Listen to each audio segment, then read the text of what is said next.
Good evening, students. This is my second lecture of bookkeeping and accountancy.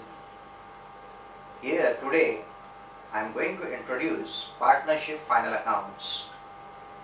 To start with, the first point in the discussion of partnership final account is meaning and definition. What do you understand by partnership? To understand this, let's try to understand. First of all, sole trading means what? Sole trading means what? Sole trading concept business is one man show, wherein only one single person, एक अकेला आदमी requested capital क्या करता है? Business में introduce करता है, business करता है. वो बिजनेस से जो भी प्रॉफिट हुआ या लॉस हुआ, concern person has to bear that. That is what is called as sole trading concept, sole trading business. लेकिन वही बिजनेस अगर आपको एक्सपांड करना है, समझो वो सोल ट्रेडर ने क्या किया, एक और दो बंदों को साथ में लिया वो और बिजनेस इनिशिएट किया. सो अभी कितने पर्सन्स बन गए स्टूडेंट्स ये बिजनेस में? There are now 3 persons. So उन्होंने क्या किया, समझो उन्होंने रिक्वेस्टेड कैपिटल कंट्रीब्यूट किया और बिजनेस स्टार्ट किया. तो ऐसा बिजनेस जहां पे दो या दो से ज्यादा पर्सन साथ में आते हैं और बिजनेस शुरू करते हैं, ऐसे टाइप ऑफ बिजनेस को हम क्या कहते हैं? पार्टनरशिप कहते हैं. So partnership means what? Partnership is nothing but it is that form of business organisation wherein 2 or more persons are required. Here 2 or more persons come together to start a business. So whatever profit which is earned at the end of the year, that profit is divided in between the partners, either in profit sharing ratio, or else if profit sharing ratio is not given, then the profit is shared in between the partners equally. Now let's try to understand, students, what is the exact definition of partnership. Partnership का exact definition क्या है? See, partnership is defined under Indian Partnership Act 1932. वो act ऐसा कहता है, partnership is the relation between persons who have agreed to share the profits of a business carried in by all or any of them acting for all. This is what the lawful definition. इसका मतलब ये ऐसा है, partnership initiate करने के लिए कम से कम 2 व्यक्तियों की जरूरत होती है. So minimum 2 persons are required in order to start the partnership business. You may ask me, sir, what is the maximum limit? Maximum कितने persons enrolled हो सकते हैं ये partnership business में? तो कोई कहेगा sir 10, कोई कहेगा 20, few answers maybe 50. See students, there are 2 types of business. 2 प्रकार के business रहते हैं, banking business and non-banking business. Non-banking business को general business भी कहा जाता है. So in case of banking business, maximum number of partners which can be enrolled in the partnership firm are 10. Old syllabus में ऐसा दिया था कि भाई maximum number of partners which can be enrolled in the partnership business in case of non-banking business are 20. Yes or no?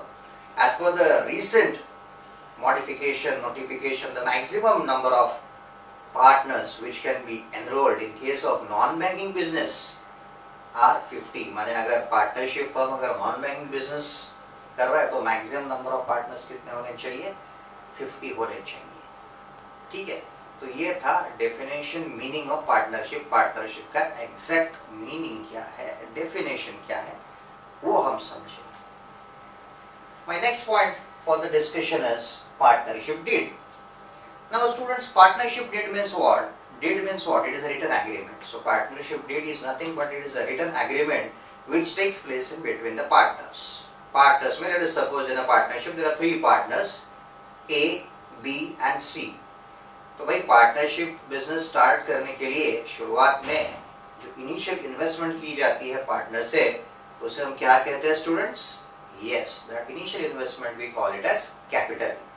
तो समझो A ने contribute किया 3 lakh rupees, B contributed rupees 2 lakh and C contributed rupees 1 lakh.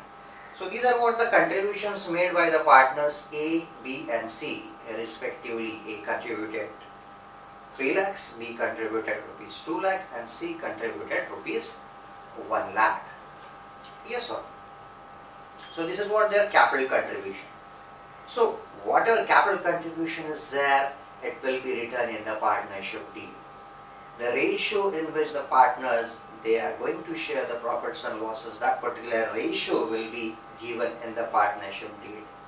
माने partnership deed क्या है? ये एक written agreement है, ये एक करार है, written agreement है जिसमें पार्टनर्स के बीच में क्या समझौता हुआ, उसके क्या टर्म्स एंड कंडीशंस है पार्टनरशिप फर्म के, वो रिटर्न फॉर्म में दिए जाते हैं. तो उसमें पहला क्या आ सकता है कि भैया जो पार्टनर्स का जो कैपिटल कंट्रीब्यूशन है उसके बारे में डिटेल्स आएगा. पार्टनर्स के प्रॉफिट शेयरिंग रेशियो क्या है एग्जैक्टली, माने जो भी प्रॉफिट होगा, मुनाफा होगा at the end of the year, वो किस रेशियो में डिस्ट्रीब्यूट किया जाएगा, इसके बारे में डिटेल्स लिखे जाते हैं. उसे हम पार्टनरशिप प्रॉफिट शेयरिंग रेशियो कहते हैं, right. Apart from it partnership firm का रजिस्टर्ड ऑफिस कहाँ पे है, उसका डिटेल एड्रेस जो है वो वहाँ पे मेंशन किया जाता है. सपोज कोई पार्टनर एक्टिव पार्टनर है, एक्स्ट्रा सर्विस दे रहा है पार्टनरशिप फर्म को, तो उसका वो जो एक्स्ट्रा सर्विस दे रहा है उसका रेम्यूनरेशन क्या होगा, वो पार्टनर की एक्स्ट्रा सैलरी क्या होगी. अगर पार्टनर कुछ एक्स्ट्रा सर्विस दे रहा है, कुछ वर्क दे रहा है, कुछ कंट्रीब्यूशन दे रहा है, तो उसकी एक्स्ट्रा कमीशन क्या होगी, उसके बारे में डिटेल जो है, डिटेल में जानकारी ये पार्टनरशिप डीड में दी जाती है. उसके अलावा अगर कोई पार्टनर एक्स्ट्रा कैपिटल कंट्रीब्यूट कर रहा है बिजनेस में, तो वो एक्स्ट्रा कैपिटल के लिए वो पर्टिकुलर पार्टनर को कितना इंटरेस्ट देना चाहिए, इसके बारे में भी जानकारी जो है हमें ये पार्टनरशिप डीड में मिलती है. स्टूडेंट्स कभी कभी पार्टनर्स क्या करते हैं, अपने खुद के यूज के लिए, सेल्फ यूज के लिए पार्टनरशिप फर्म में से कैपिटल विड्रॉ करते हैं या कैश विड्रॉ करते हैं. तो ऐसे समय में क्या करती है पार्टनरशिप फर्म, वो विड्रॉल पर्सनल यूज के लिए करते हैं, उसे हम ड्राइंग्स कहते हैं, अगर आपको याद है तो वो ड्राइंग्स पे क्या किया जाता है, इंटरेस्ट चार्ज किया जाता है. The partnership firm charge interest on drawing. So that interest on drawing, charging of interest on drawings, ये क्या है बच्चों, स्टूडेंट्स, ये इनकम है. This is an income of the partnership firm. Whereas interest on capital, it is an expense for the partnership firm. So ये जो सारी बातें मैंने आपको बताई, capital contribution, profit sharing ratio, registered address of the partnership firm, then the salary to be given to the active partners, commission, etc., etc. All these things, ये सभी जानकारी जो है partnership firm में दी जाती है डिटेल में. So partnership deed means what, students? Yes, partnership deed is nothing but it is a written agreement which takes place in between the partners, which will give you the relevant terms and conditions which are agreed upon in between the partners. Hope you must have understood. The next point is need and importance. Students, what do you think? What is the need? What can be the need of preparing final accounts of partnership firm? What is the importance? इतनी सारी partnership firms है world में, India में, तो tell me students, what is the need behind preparing final accounts of partnership firm. कोई भी partners जो business करते हैं तो उनका मेन मोटिव क्या रहता है, प्रॉफिट अर्निंग. एग्जैक्टली. तो बिजनेस करने के बाद में at the end of the year कितना प्रॉफिट हुआ, कितना ग्रॉस प्रॉफिट हुआ, कितना नेट प्रॉफिट हुआ, वो जानने के लिए हमें प्रॉफिट एंड लॉस और ट्रेडिंग अकाउंट बनाना पड़ता है, फाइनल अकाउंट अंदर बनाना पड़ता है. ये जो फाइनल अकाउंट है स्टूडेंट्स, ग्रॉस प्रॉफिट फाइंड करने के लिए हमें ट्रेडिंग अकाउंट बनाना पड़ता है, यस और नो. नेट प्रॉफिट बनाने के लिए, नेट प्रॉफिट फाइंड आउट करने के लिए रादर हमें प्रॉफिट एंड लॉस अकाउंट बनाना पड़ता है, yes. So the most important motive behind preparing final account is to find out the exact amount of net profit which has been earned by the partnership firm at the end of the year. So this is what the first motto. The second aim or the second motto, second objective behind preparing final account is, जैसे कि हमारी partnership organisation है students, market में बहुत सारी financial partnership organisations रहती है, तो उनके मुकाबले, उनके कंपैरिजन में हमारा पार्टनरशिप फर्म कौन से लेवल पे है, हमारी कितनी ग्रोथ हुई है as compared with our rivals. हम पीछे है, आगे है, हमारी ग्रोथ हुई है या ग्रोथ होने की बाकी है, ये सारी बातें जो है कंपैरिजन की हम कर सकते हैं अगर हमारा फाइनल अकाउंट रेडी हो। We can compare our balance sheet with, we can compare our final accounts, our balance sheet with that of the balance sheet and final accounts of our rivals. तो हमें पता चलेगा कि exactly हमारा progress कितना हुआ है, हमारी ग्रोथ कितनी हुई है इंडस्ट्री, राइट। तो ये सेकंड बात हुई जिससे हमें पता चलेगा फाइनल अकाउंट और बाकी का जो एनवायरमेंट है, बाहर का कॉम्पिटिटर्स की पोजीशन क्या है, हमारे कंपनी की, हमारे पार्टनरशिप फर्म की पोजीशन क्या है as compared with our rivals. This we will come to know by preparing this final account. So this is what the most important thing which we need to keep in mind. The next point is process of final account. In 11th standard students we had learned how to prepare final account. Preparation of final account consists of opening of trading account, profit and loss account, and a balance sheet. In 12th standard students, we have partnership final account, in which we are supposed to open trading account, profit and loss account, partners capital account in case of fluctuating capital method, or partners current account in case of fixed capital method, and a balance sheet. तो students problem हमें देगा क्या?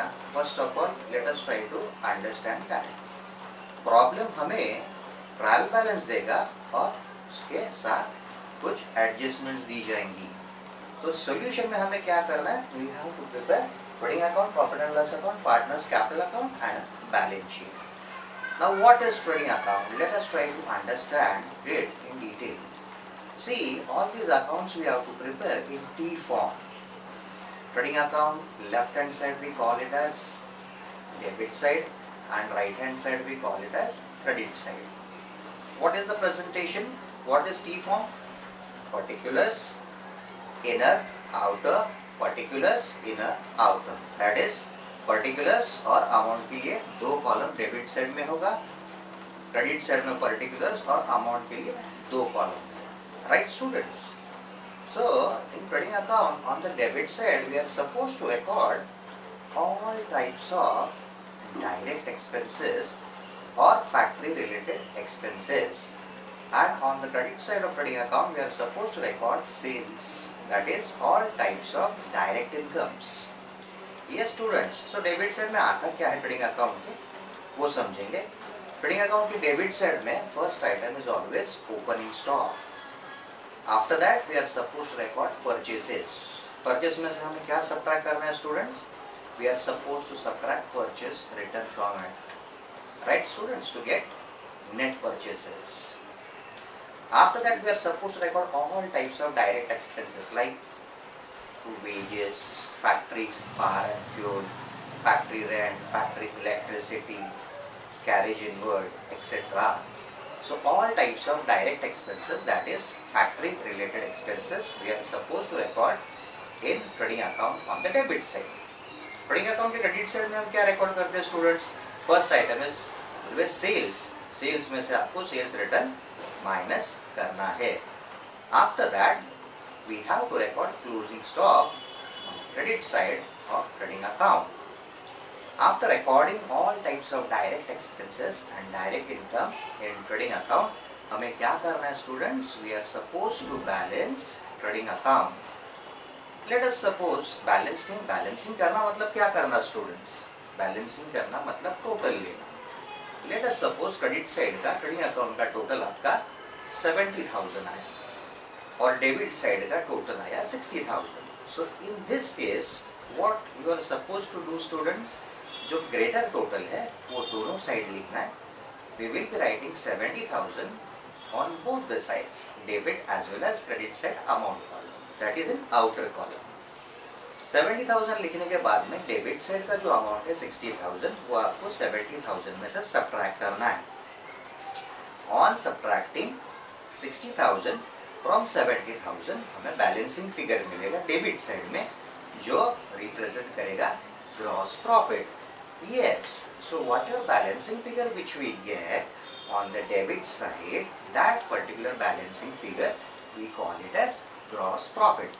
तो ये example में मैंने क्या किया स्टूडेंट्स, 70,000 जो ग्रेटर टोटल था वो दोनों साइड लिखा, उसमें से डेबिट साइड का जो टोटल है 60,000 वो हमने सब्ट्रैक्ट किया. तो जो बैलेंस मिला students 10,000, that balance represents gross profit. Very good. That gross profit हमें कहाँ पे ट्रांसफर करना है students? Yes, that gross profit we are suppose to transfer in profit and loss account on the credit side. Yes. Suppose somehow sometimes what may happen, you may get a balancing figure in trading account on credit side. ऐसा भी हो सकता है ना students, debit side का total 70,000 है और credit side का टोटल है 60,000. तो आप क्या करोगे? वो केस में भी हमें क्या करना है, डेबिट साइड में अमाउंट कॉलम में 70,000 लिखना है, क्रेडिट में भी 70,000 लिखना है, उसमें से 60,000 जो क्रेडिट का टोटल है वो माइनस करोगे. तो ये केस में आपको बैलेंसिंग फिगर क्रेडिट साइड में मिलेगा. तो उसे हम क्या कहेंगे students? If we get the balancing figure on the credit side, then that particular balancing figure represents gross loss. तो gross loss कहाँ पे जाएगा students? It will go in profit and loss account on the debit side. Right students? Yes, very good. The next account is profit and loss account. भाई ये profit and loss account क्या है students? In profit and loss account, we have to record all types of indirect expenses and indirect income. That is, profit and loss में क्या record करते हैं students? We are supposed to record all types of office and admin related expenses, selling and distribution expenses on the debit side. तो कौन से expenses आते हैं profit and loss के debit side में? जैसे कि salaries to staff, insurance, traveling expenses, advertisement, etcetera etcetera. Right students, credit side में क्या आएगा? सभी प्रकार की इनकम आएगी, इनडायरेक्ट इनकम, जैसे कि rent received, dividend received, interest received. Right students, the word received indicates it is an income. Right students, तो सभी टाइप के इनडायरेक्ट एक्सपेंसेस हम जब प्रॉफिट एंड लॉस के डेबिट साइड में रिकॉर्ड करेंगे, साथ ही साथ क्रेडिट साइड में जब डायरेक्ट इनकम्स रिकॉर्ड करेंगे, after recording all expenses and incomes में क्या करना है स्टूडेंट्स? प्रॉफिट एंड लॉस को बैलेंस करना है. बैलेंस करना है मतलब क्या करना है स्टूडेंट्स? आपको टोटल लेनी है प्रॉफिट एंड लॉस की. Late us suppose profit and loss की क्रेडिट टोटल है 80,000 और प्रॉफिट एंड लॉस की डेबिट टोटल जो है, जो एक्सपेंसेस है वो है आपके 60,000. तो आप क्या करोगे? ग्रेटर टोटल कौन सा है? 80,000 जो क्रेडिट साइड में आया है. तो we will write that 80,000 in profit and loss account on both the sides, amount column that is in outer column. Right students, तो उसमें से आपको क्या करना है? जो डेबिट की जो एक्सपेंसेस है उसका टोटल जो 60,000 आया है वो आपको 80,000 में से सब्ट्रैक्ट करना है. तो tell me students, what will be the difference? 80,000 minus 60,000? Yes, the difference amount is 20,000. So that difference will come. वो difference कहाँ पे आएगा? Profit and loss account में आएगा, debit side में. So that difference represents net profit. जो आपको difference profit and loss के debit side में मिला है students, उसे हम क्या कहते हैं? Net profit. This net profit is to be distributed in between the partners in profit sharing ratio, which will be given to you in the question. Students, if the question, if it doesn't give the profit sharing ratio, then in that case you are supposed to distribute the net profit in between the partners equally. Right students, please keep this particular point in mind. Right students, similarly कभी कभी आपको balancing figure credit side में मिल सकता है जब हम profit and loss account balance करते हैं. So if you get the balancing figure on the credit side, then that particular balancing figure, yes students, what does it represents? Yes, it represents net loss.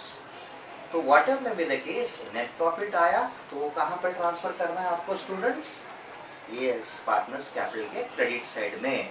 और अगर net loss आया then वो net loss आपको कहाँ पे transfer करना है students? Capital account के डेबिट साइड में, राइट स्टूडेंट्स। तो ये कैपिटल अकाउंट के बारे में थोड़ा मैं डिटेल में आपको अभी जानकारी देता हूँ। पार्टनर्स कैपिटल अकाउंट स्टूडेंट्स हमें कब बनाना है? In case of fluctuating capital method. अब ये फ्लक्चुएटिंग कैपिटल मेथड क्या होता है students? Let's try to understand. In case of fluctuating capital method we have to open partners capital account. So partners capital से रिलेटेड जो भी adjustment आएगी वो सभी एडजस्टमेंट्स हमें कहाँ पे इनकॉर्पोरेट करनी है? पार्टनर्स कैपिटल अकाउंट में, राइट। तो उसमें क्या क्या आता है? डेबिट साइड में क्या आता है, क्रेडिट साइड में कौन सा आइटम्स आते हैं? Let us try to understand. Capital account में क्रेडिट साइड में फर्स्ट बैलेंस, आपको पहला क्या करना है? जो बैलेंस दिया जाता है ओपनिंग बैलेंस, आपको कहाँ से मिलेगा स्टूडेंट्स? ये ट्रायल बैलेंस में से। तो ओपनिंग बैलेंस आपको कहाँ पे रिकॉर्ड करना है? पार्टनर्स कैपिटल के क्रेडिट साइड में। हम क्या लिखते हैं students? What you are supposed to write? By balance brought down. तो जो भी पार्टनर्स का कैपिटल है उनके रिस्पेक्टिव कॉलम में रिकॉर्ड किया जाएगा। Apart from it partners capital के क्रेडिट साइड में क्या आता है students? Yes, salaries to partners. कभी कभी कोई पार्टनर कुछ एक्स्ट्रा सर्विस देता है पार्टनरशिप फर्म को, तो एक्स्ट्रा सर्विस के लिए पार्टनरशिप फर्म को उसे क्या करना पड़ता है? कॉम्पनसेट करना पड़ता है बाय पेइंग सैलरीज। साथ ही साथ कुछ एक्स्ट्रा सर्विसेज के लिए पार्टनरशिप फर्म पार्टनर्स को कमीशन देती है, तो वो भी कहाँ पे आएगा? पार्टनर्स कैपिटल के क्रेडिट साइड में, राइट स्टूडेंट्स। तो कौन से आइटम आएंगे पार्टनर्स कैपिटल क्रेडिट साइड में? First of all, we are supposed to record the opening balance on the credit side. After that, the next item is salary to partners. After that, commission to partner. After that, interest on capital. Right, students? तो ये जो सारी बातें आप जो partners capital credit side पे record करते हो, उसका सेकेंड इफेक्ट कहाँ पे आएगा स्टूडेंट्स? यस, पार्टनर्स उसका सेकेंड इफेक्ट जो है प्रॉफिट एंड लॉस के डेबिट साइड में आएगा, राइट स्टूडेंट्स। जैसे कि इंटरेस्ट ऑन कैपिटल, ये पार्टनरशिप फर्म के लिए क्या है students?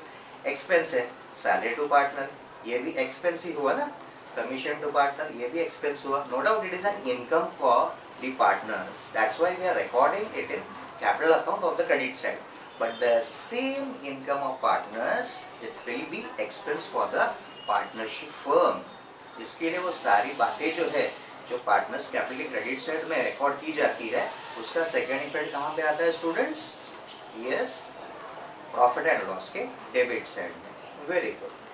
Apart from it partners capital के डेबिट साइड में अभी क्या आता है? यस, ड्रॉइंग्स आता है, इंटरेस्ट ऑन ड्रॉइंग्स आता है, right students. Drawings means what? These are the personal withdrawals made by the partners for their self use, right students? Interest on drawings मतलब क्या है? वो जो भी पर्सनल विड्रॉल्स करते हैं पार्टनर्स, उस पे इंटरेस्ट चार्ज किया जाता है। So that particular interest on drawings, yes, it is an income for the partnership firm. वो कहाँ पे रिकॉर्ड होगा? Partners profit and loss. जो प्रॉफिट एंड लॉस है उसके क्रेडिट साइड में वो रिकॉर्ड किया जाएगा, right students? Very good. After incorporating all items in capital account, आपको बैलेंसिंग फिगर मिलेगा डेबिट साइड में या क्रेडिट साइड में। जनरली आपको बैलेंसिंग फिगर कहाँ पे मिलेगा स्टूडेंट्स? डेबिट साइड में। तो उसे हम क्या कहते हैं? क्रेडिट बैलेंस कहते हैं। तो वो जो बैलेंसिंग फिगर आपको मिलेगा डेबिट साइड में, it will represent credit balance of partners capital. वो कहाँ पे जाएगा students? It will straight forward go in balance sheet, liability side. Yes, very good. So the next method is partners current account. अब ये partners current account कब open करना है? Students normally get confused. Sir, capital account open करना है या current account open करना है, ये किस पे depend होता है? So the answer is very simple, students. You just have to look at the trial balance. अगर ट्रायल बैलेंस में कैपिटल अकाउंट और करंट अकाउंट दोनों दिया गया है, तो आपको क्या समझना है? वो टाइम पे आपको क्या करना है? करंट अकाउंट ओपन करना है। जो भी कैपिटल बैलेंसेस दी जाती है ट्रायल बैलेंस में, वो स्ट्रेट फॉरवर्ड आपको कहाँ पे लेनी है? बैलेंस शीट में लेनी है और आपको करंट अकाउंट ओपन करना है। तो जो भी एडजस्टमेंट्स आप कैपिटल अकाउंट में करते थे, the same adjustments you are supposed to incorporate in partners current account, right students? So that will be the case of fixed capital method. जहाँ पे आप करंट अकाउंट ओपन करोगे वो कौन सा मेथड रहेगा? फिक्स कैपिटल मेथड रहेगा. Right students? Very good. Hope you must have understood the difference between fluctuating capital method and fixed capital method. Fluctuating capital method में क्या होता है students? आपको कैपिटल अकाउंट ओपन करना है और उससे रिलेटेड जो भी एडजस्टमेंट्स आएंगी आपको कैपिटल अकाउंट में इनकॉर्पोरेट करनी है. But in case of fix capital method students आपको करंट अकाउंट ओपन करना है. राइट, कैपिटल अकाउंट जो ट्रायल बैलेंस में दिया जाएगा वो बैलेंस डायरेक्टली आपको बैलेंस शीट में लेना है और कैपिटल अकाउंट से रिलेटेड जो भी एडजस्टमेंट्स रहेंगी आपको करंट अकाउंट में वो इनकॉर्पोरेट करनी है. Right students, very good. Now the next point is about balance sheet.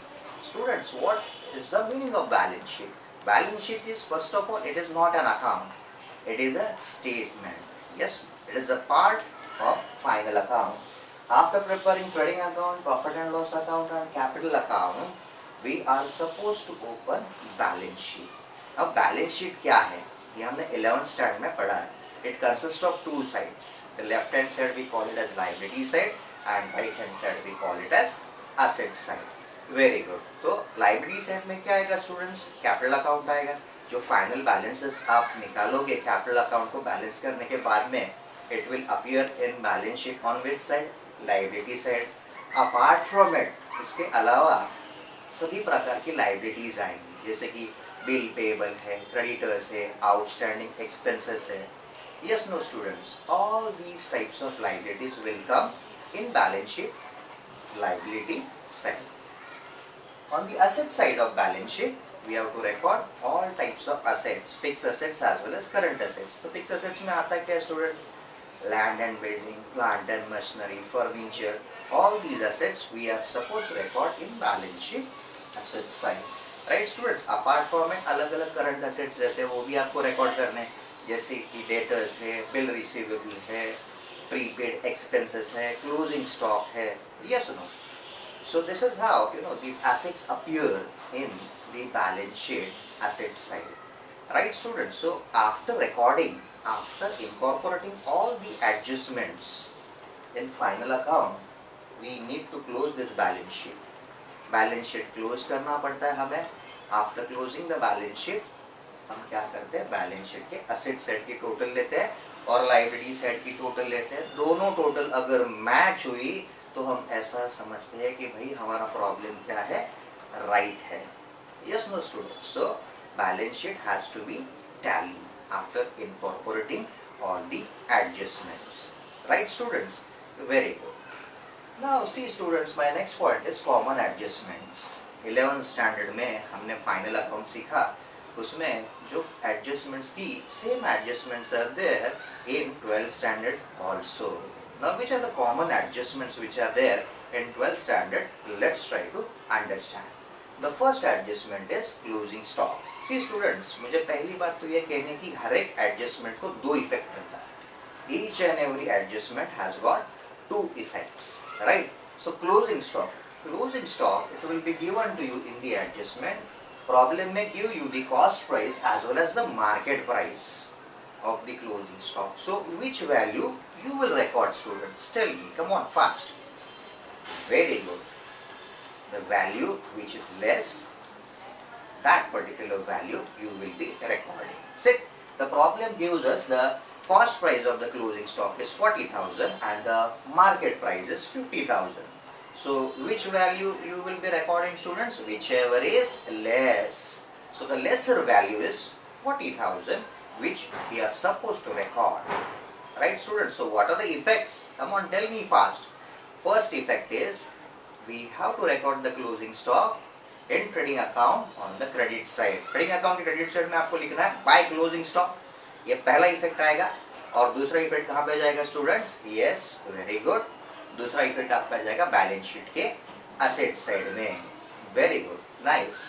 The next adjustment is outstanding expenses. Students, ये outstanding expenses क्या होता है? Have you ever heard this word in 11th standard? Yes, you had heard this word.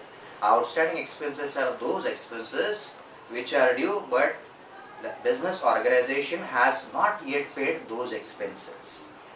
Right, students? Such type of expenses we call it as outstanding expenses. The expenses are due, but the business organization has not yet paid those expenses. So ऐसे expenses जो due है, जो pay करने हैं, लेकिन अभी तक वो business organization ने expenses pay नहीं किए हैं. Such type of expenses we call it as outstanding expenses. So students, ये outstanding expenses क्या हुई? Asset हुआ कि liability हुआ? Yes, it is a liability. Yes, तो suppose adjustment, इसका एक example देता हूँ. ट्रायल बैलेंस में सैलरीज दिया गया है 15,000, राइट स्टूडेंट्स, और एडजस्टमेंट्स में लिखा गया है कि भाई आउटस्टैंडिंग सैलरी है 5,000. क्या करोगे आप? Come on tell me fast. Salary ये कहाँ पे जाएगा? First of all, yes, salary ये इनडायरेक्ट एक्सपेंस है, वो प्रॉफिट एंड लॉस के डेबिट साइड में रिफ्लेक्ट होगा, right students. So profit and loss के डेबिट साइड में आपको इनर कॉलम में क्या लिखना है? To salaries 15,000. अभी आउटस्टैंडिंग अमाउंट कितना है स्टूडेंट्स? 5,000. तो वो 5,000 आप क्या करोगे? उसमें ऐड करोगे. सो वहाँ पे लिखना है ऐड आउटस्टैंडिंग सैलरीज, मतलब सैलरी के नीचे टू सैलरीज 15,000, उसके नीचे लिखेंगे ऐड आउटस्टैंडिंग सैलरीज 5,000. सो 15,000 प्लस 5,000 टोटल कितना आएगा? 20,000, which will come in the outer column.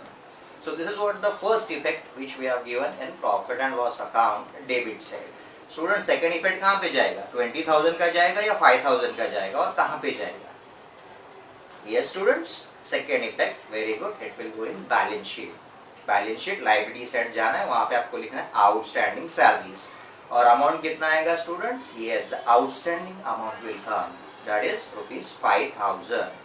The amount which we haven't paid, the amount which the business organization partnership firm hasn't paid, that is 5,000, it will come in balance sheet liability side. वहाँ पे आपको क्या लिखना है? Outstanding salaries 5,000, right student. So outstanding expense का effect आपको समझ में आया. कंसर्न एक्सपेंस में आपको क्या करना है? वो ऐड करना है आउटस्टैंडिंग अमाउंट, और दूसरा इफेक्ट आपको कहाँ पे देना है? बैलेंस शीट के लायबिलिटी साइड में. Very good. This is the second common adjustment which we had learn. The third adjustment is prepaid expenses. Students, prepaid expenses is exactly opposite to outstanding expenses. Prepaid expenses means what? These are those expenses which are paid in advance. Right, students? So it constitutes our asset. For example, trial balance में दिया गया है कि भाई insurance premium 15,000 है, और adjustment में दिया गया है कि प्रीपेड इंश्योरेंसेस ₹5,000. तो क्या करोगे स्टूडेंट? प्रीपेड इंश्योरेंस का मतलब क्या है? इंश्योरेंस अमाउंट ट्रायल बैलेंस में 15,000 दिया गया है, लेकिन एडजस्टमेंट्स में लिखा गया है कि भाई प्रीपेड इंश्योरेंस जो है वो 5,000 है. What does it mean? तो 5,000 आपने एक्स्ट्रा जो पे किया है, 15,000 में जो 5,000 एक्स्ट्रा दिख रहा है वो करंट ईयर का नहीं है स्टूडेंट्स. वो 5,000 इंश्योरेंस प्रीमियम क्या है? नेक्स्ट ईयर का है. तो आप क्या करोगे students? By the way, insurance premium कहाँ पे आएगा? Yes, it is an indirect expense, it will come in profit and loss account debit side. वहाँ पे हम लिखेंगे तो इंश्योरेंस प्रीमियम 15,000. अभी 15,000 में से स्टूडेंट्स 5,000 जो एक्सपेंस है वो नेक्स्ट ईयर का है, तो आप क्या करोगे? Very good, you will be subtracting that insurance premium of ₹5,000 which pertains to the next year. तो प्रेजेंटेशन कैसा आएगा? प्रॉफिट एंड लॉस के डेबिट साइड में जाना है, वहाँ पे लिखना है टू इंश्योरेंस प्रीमियम 15,000, उसके नीचे आप क्या करोगे? Less prepaid insurance 5,000. तो 15,000 minus 5,000, what is the answer? 15,000 minus 5,000, 10,000 straightforward, you will take it in the outer column. Students, what is the second effect? Come on, tell me fast. Yes, as prepaid expense, prepaid insurance ये asset है, तो definitely उसका effect कहाँ पे जाएगा? Balance sheet के asset side में. तो बैलेंस शीट के asset साइड में आपको क्या लिखना है students? prepaid insurance 5,000. So prepaid expense का this particular adjustment का इफेक्ट क्या आया students? You are suppose to give two effects.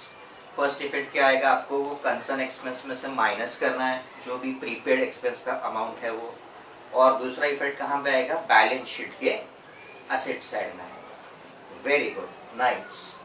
The next adjustment is depreciation.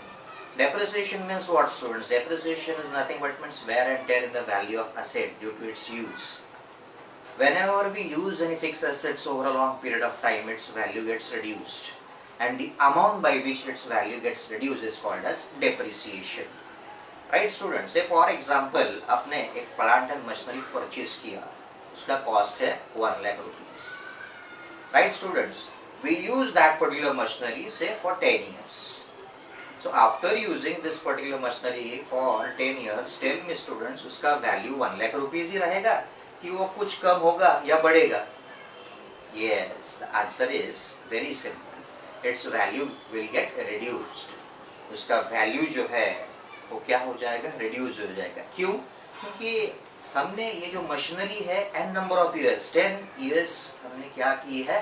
वो मशीनरी प्रोडक्शन पर्पस के लिए यूज की है. Right students? सो उसके लिए क्या हुआ? वो यूज करने के वजह से उसके वैल्यू में गिरावट आई.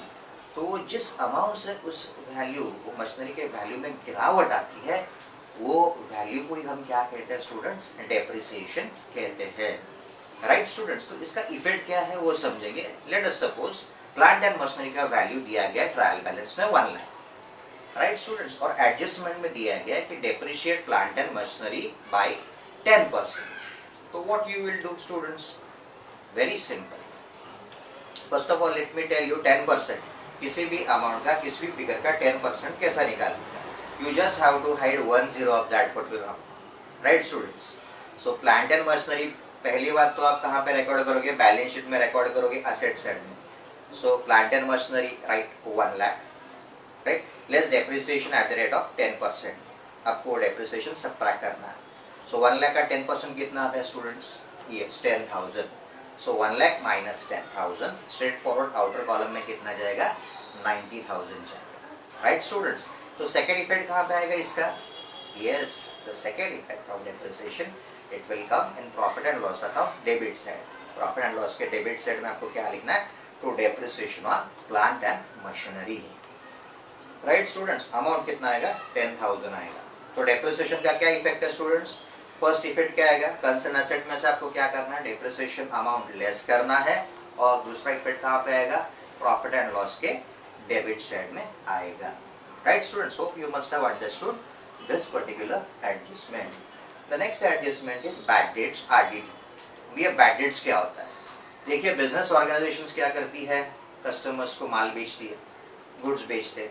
तो कोई कस्टमर्स बहुत ही लॉयल रहते हैं, they make the prompt payment. लेकिन कोई कस्टमर्स बिजनेस ऑर्गेनाइजेशन से क्रेडिट मांगते हैं. Right students? हमें माल दीजिए, हमें गुड्स दीजिए, हम उसके पैसे कुछ मंथ्स के बाद में देंगे, मे बी 2 months later और 3 months later according to the business policy. तो कभी कभी जो कस्टमर्स रेगुलर रहते हैं, लॉयल रहते हैं, वो आफ्टर 2 months वो गुड्स का पेमेंट करते हैं. लेकिन कोई कस्टमर्स क्या कहते हैं? कुछ पर्टिकुलर अमाउंट पे नहीं करते. So the amount which is not recoverable from the customer, that particular amount we call it as bad debts. Right students? Take for an example. हमारा एक कस्टमर है, हमने उसे क्या किया? बिजनेस ऑर्गेनाइजेशन ने 15,000 का गुड्स सोल्ड किया. तो कस्टमर ने क्या किया? 10,000 रुपीज इमीडिएटली पे किया. And he told me that sir we require a credit of 5,000. Okay, we will be making the payment of 5,000 say after 2 months. Right students? So after 2 months, actually he is supposed to come at me at my destination to make the payment. Business organization में उसे आना था और 5,000 का payment करना था. लेकिन after 2 months उसने क्या किया? हमें कांटेक्ट नहीं किया. रादर हमने वो कस्टमर को कांटेक्ट किया, लेकिन उसका फोन स्विच ऑफ आ रहा है. इसका मतलब क्या हुआ? वो पैसा जो 5,000 उससे रिकवर करना था, वो चांसेस है अभी तो वो रिकवर नहीं हो सकता. कस्टमर पैसा ही नहीं दे रहा है, तो 5,000 क्या हो जाएगा? पार्टनरशिप फर्म का लॉस हो जाएगा. उसे हम क्या कहते हैं स्टूडेंट्स? बैड डेट्स कहते हैं. Right students? And RDD means reserve for bad and doubtful debts. Reserve for bad and doubtful debts माने कुछ ऐसे कस्टमर्स रहते हैं जिनका पैसा आ भी सकता है, नहीं भी आ सकता. वो रिजर्व्स में रखा जाता है. प्रोबेबल बैड डेट्स आ भी सकता है, नहीं भी आ सकता. Right students? तो उसके क्या एडजस्टमेंट्स है, उसके क्या इफेक्ट्स है वो समझेंगे. लेट अस सपोज डेटर्स आपको दिया गया है, डेटर्स आपको 50,000 दिया गया है और प्रॉब्लम के नीचे बोला गया है कि भाई bad debts are 5,000, bad debts are worth ₹5,000 and create RDD on debtors at the rate of 10%. Okay students, such type of adjustment is given to you. So what you will do? Very simple students. First of all आपको क्या करना है, जो bad debts रहते हैं 5000 के आपको debtors में से माइनस करने हैं. By the way, debtors कहाँ पे आएगा? बैलेंस शीट में आएगा, असेट साइड में. तो पहले हम debtors लिखेंगे, debtors 50,000, उसमें से आपको क्या करना है, bad debts लेस करना है, less bad debts, right students, less bad debts आपको लेस करना है 5000. सो 50,000 में से आप 5000 जब सब्ट्रैक्ट करते हो स्टूडेंट्स तो कितना अमाउंट आएगा? यस 45,000, जो आपको इनर कॉलम में रखना है. आफ्टर रिकॉर्डिंग दैट 45,000 जो अमाउंट बचेगा, मतलब 45,000 पे आपको क्या करना है, आरडीडी कैलकुलेट करना है एट द रेट ऑफ 10%. सो उसके नीचे हम लिखेंगे less new RDD, yes eight the rate 10%. तो आपको 10% किसका निकालना है स्टूडेंट्स? 45,000 का, जो आएगा 4,500. सो आरडीडी कितना है स्टूडेंट्स आपका? 4,500. The sub total was 45,000. सो 45,000 में से आपको क्या करना है स्टूडेंट्स? ये 4,500 लेस करना है. तो आउटर में क्या जाएगा स्टूडेंट्स? यस आउटर में 40,500 विल कम, राइट स्टूडेंट्स. तो ये रहा आपका first effect, balance sheet presentation. ये बैड डेट्स और आरडीडी का सेकंड इफेक्ट कहाँ पे आएगा students? Yes the second effect of this adjustment will come in profit and loss account on the debit side. तो हमारा स्टैंडर्ड फॉर्मेट है students, जो हमने आपको सिखाया था, आपको याद है 11th स्टैंडर्ड में. Yes so what is the standard format? Profit and loss के डेबिट साइड में हमें क्या लिखना है? To bad debts, add further bad debts, add new RDD, less old RDD. मैंने उसके लोकेशंस भी आपको बताए थे, राइट स्टूडेंट्स. उसके लोकेशंस क्या है? बैड डेट्स कहाँ पे रहेगा? ट्रायल बैलेंस के डेबिट साइड में आपको दिखाई देगा. फर्दर बैड डेट्स ये आपको अमाउंट कहाँ से मिलेगा? एडजस्टमेंट में से मिलेगा, राइट स्टूडेंट्स. तो ये एग्जांपल जो मैंने आपको दिया, वहाँ पे फर्दर बैड डेट्स कितने थे? 5,000, जो आपको यहाँ पे रिकॉर्ड करने हैं. After that add new RDD. New RDD अपना कितना आया था? 4,500. वो हम कहाँ पे लिखेंगे? ऐड न्यू आरडीडी के जगह पे. और after that less old RDD, उसमें से आपको ओल्ड आरडीडी लेस करना है. तो ये ओल्ड आरडीडी आपको कहाँ पे मिलेगा? ट्रायल बैलेंस के क्रेडिट साइड में, right students. So to bad debts, add further bad debts, add new RDD, less old RDD. First three figures you are supposed to add, and from that you are supposed to subtract the last figure, right students. This is what the presentation of bad debts. So bad debts और RDD का effect क्या है students? In brief आपको क्या याद रखना है? Bad debts और न्यू आरडीडी डेटर्स में से आपको लेस करना है बैलेंस शीट में, और दूसरा इफेक्ट कहाँ पे जाएगा? प्रॉफिट एंड लॉस के डेबिट साइड में, right students. Very good. The next common adjustment is goods loss by fire. तो एडजस्टमेंट में ऐसा दिया गया है कि yes goods worth ₹20,000 loss by fire and insurance company has admitted a claim of ₹15,000. तो इसके इफेक्ट कहाँ पे रहेंगे, कहाँ पे जाएंगे? Yes students, yes effect is first effect आपको कहाँ पे देना है? ट्रेडिंग अकाउंट के क्रेडिट साइड में. ग्रॉस वैल्यू कितना गुड्स डिस्ट्रॉयड हुए? 20,000 के. तो पहला इफेक्ट कहाँ पे जाएगा? ट्रेडिंग अकाउंट क्रेडिट साइड में, राइट स्टूडेंट्स. वहाँ पे आपको क्या लिखना है? By goods destroyed by fire, total amount 20,000, right students. Insurance company ने कॉम्पनसेट कितना किया? कितने का क्लेम दिया? 15,000 का. तो वो कहाँ पे जाएगा? बैलेंस शीट के असेट साइड में. वहां पे आपको क्या लिखना है स्टूडेंट्स? Insurance claim.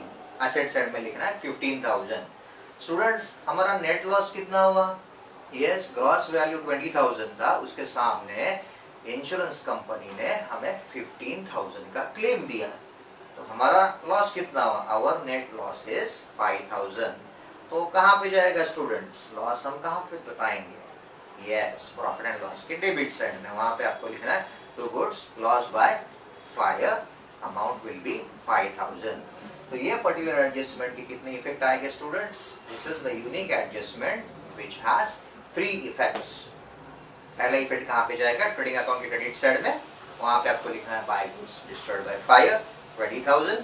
जो आपको कॉम्पनसेशन मिला इंश्योरेंस कंपनी से, वो कहाँ पे जाएगा? असेट साइड में बैलेंस शीट के. वहां पे आपको लिखना है इंश्योरेंस क्लेम 15,000. और जो आपका घाटा हुआ, जो लॉस हुआ, वो कहाँ पे जाएगा? 5,000 का जो आपको लॉस हुआ है वो प्रॉफिट एंड लॉस के डेबिट साइड में जाएगा. So these are the common adjustments, common 6 adjustments which I have discussed in today's lecture. Right, students? So in my coming section, coming lecture, I will be discussing the important practical questions in detail. Right, students? So stay with me.